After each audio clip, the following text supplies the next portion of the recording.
লোকসভা নির্বাচনের প্রাককালে Indian secular ফ্রন্টের জন্য একটা খুশির খবর।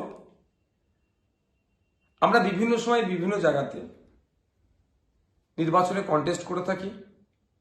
অনেক সময় শাসক তার ক্ষমতার দম্ভ দেখিয়ে অনৈতিকভাবে আমাদেরকে পরাজিত করলেও যেখানে গণতান্ত্রিক প্রক্রিয়ায় স্বচ্ছভাবে নির্বাচন হয়, আমাদের রেজাল্ট বা আমরা সেখানে ভালো রেজাল্ট করি, আমাদের জয় জয়কার হয়।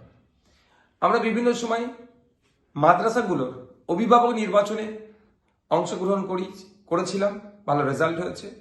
আজকে দক্ষিণ চব্বিশ পরগনার পাথর প্রতিমা ব্লকের গঙ্গাধরপুর অঞ্চলের মতিলাল মাদ্রাসা শিক্ষা কেন্দ্রের অভিভাবক প্রতিনিধি নির্বাচনের মনোনয়ন জমা দেওয়ার শেষ দিন ছিল।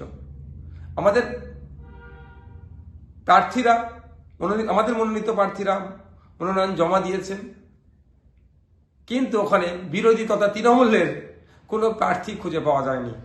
আমাদের প্রার্থীরা বিনা প্রতিদ্বন্দ্বিতায় 5 জনই জয়লাভ করেছে। এটা গণতন্ত্রের জয়। এই জয়ে আমরা আশাবাদী আগামী দিনেও মানুষ আমাদের পাশে থাকবে। আর এই জয়ে আমরা অত্র শিক্ষা প্রতিষ্ঠানের শিক্ষার পরিকাঠামো থেকে শুরু করে আর যে সমস্ত পরিকাঠামোগুলো আছে সেইগুলো উন্নততর করার জন্য প্রতিজ্ঞাবদ্ধ হচ্ছে।